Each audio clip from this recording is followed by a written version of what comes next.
Are you thinking about opening an Etsy shop? Well, if you are, stop what you're doing, put your phone down, put whatever you're holding down, Put that cookie down now! and watch this video. It is going to be a huge lifesaver, time saver, whatever saver you're thinking of for you, I promise. Let's go. I want to dive into 5 things you must consider before opening an Etsy shop. These will ensure that you have the best chance of success.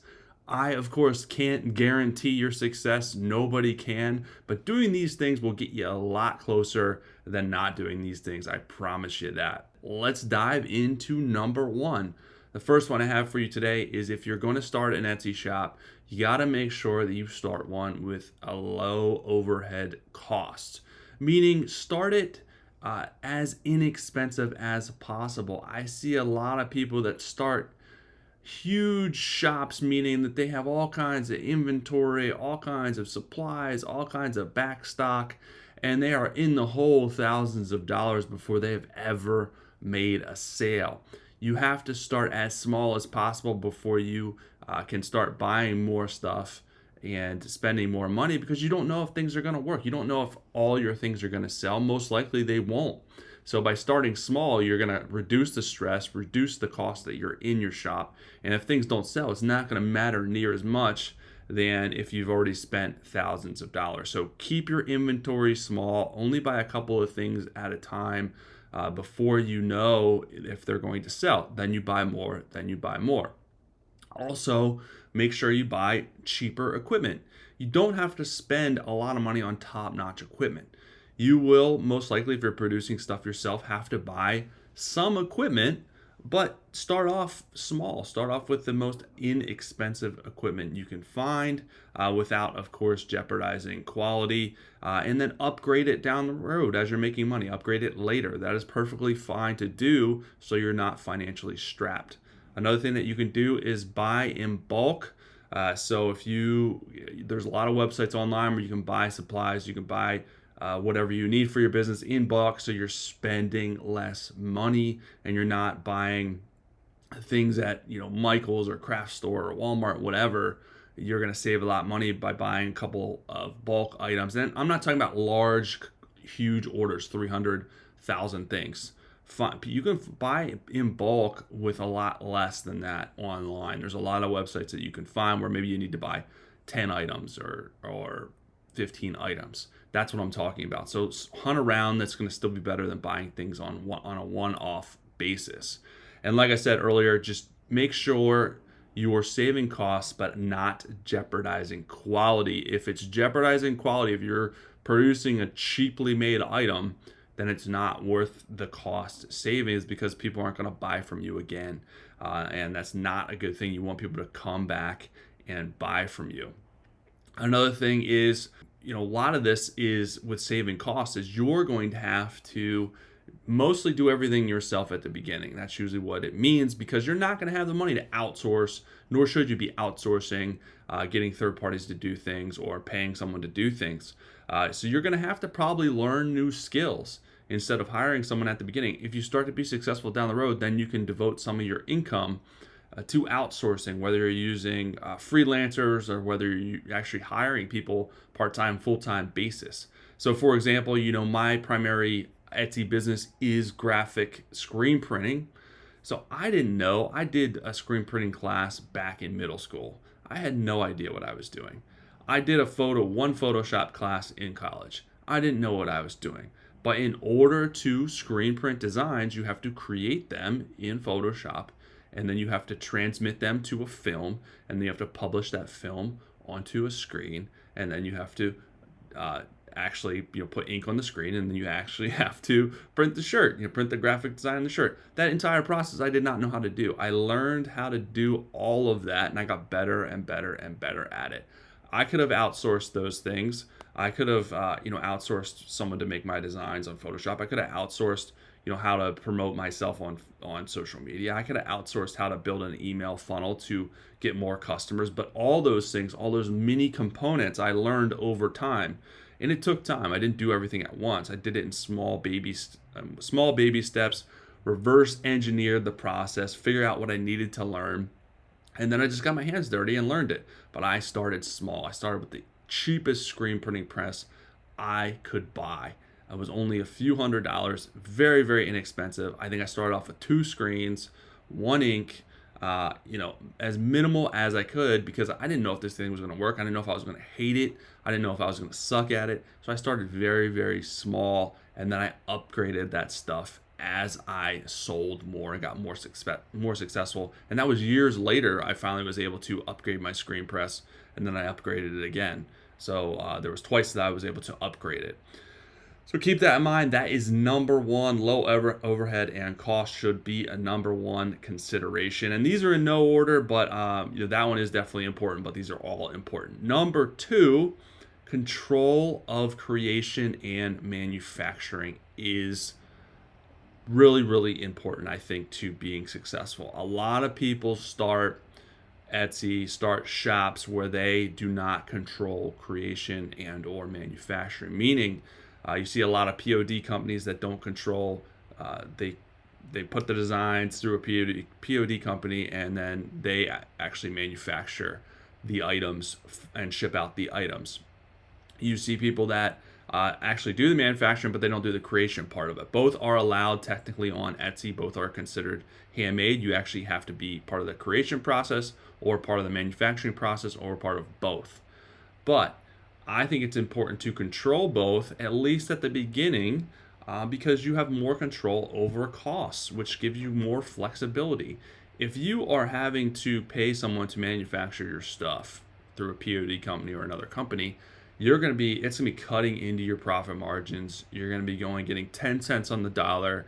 You're going to have to sell way more to make any money. It's going to be a lot harder, a lot more frustrating. And getting sales is hard enough at the beginning. If you're not making any money off of it, it's really going to get frustrating really fast.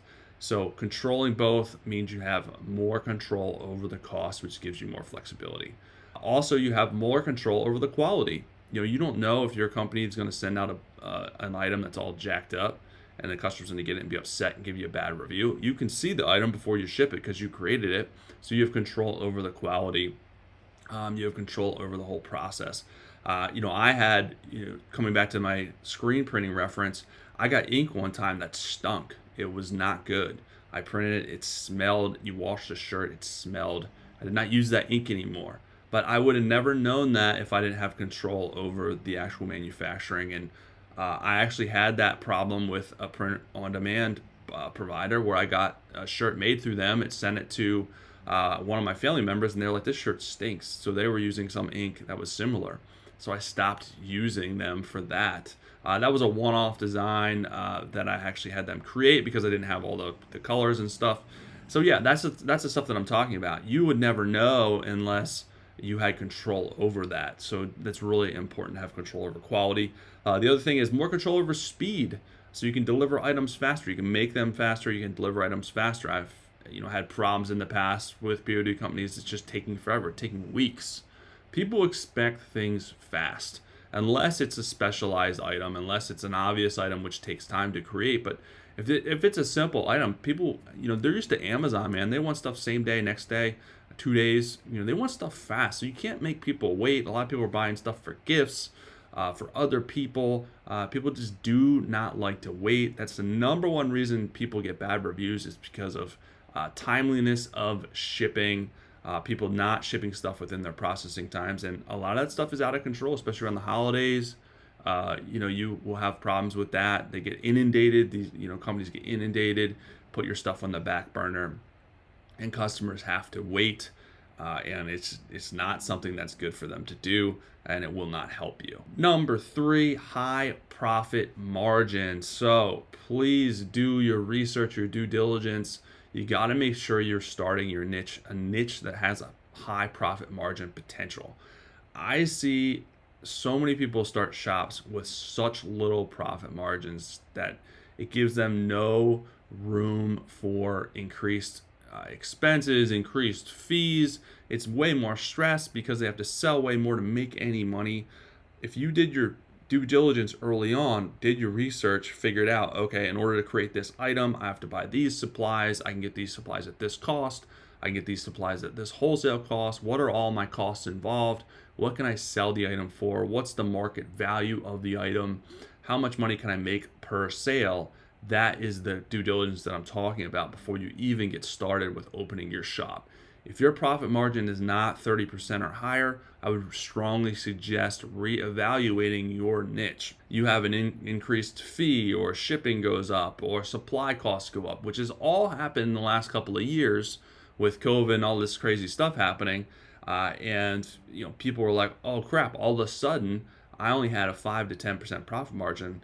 There was shipping increase, there was fee increase, and then there was a supply increase. Now I'm losing money. Now I'm having to pay money." You see this, I see this all the time on message boards. People are complaining, "Well, I sold a $10 item and I only made $1, or I only made 50 cents, or I had to pay in money." Well, your profit margin was probably incredibly small. You probably shouldn't have opened your niche with that small profit margin, because it just makes things way too tight, and then you're going to get frustrated. You're going to take it out on Etsy, or you're going to take it out on whoever.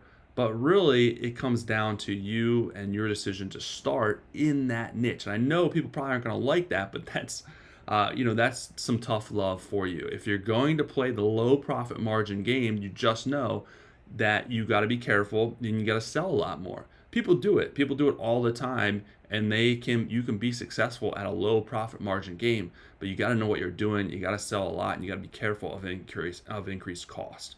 So just know what you're getting into. Do that due diligence.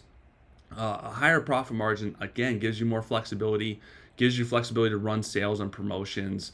It gives you flexibility for increased costs, all that stuff that is important to drive your business and keep moving forward. So keep that in mind. Do your research on your profit margin so you know what it is, and you have a little bit of flexibility in your business. Number 4 is you must have some barrier to entry, even if it's low.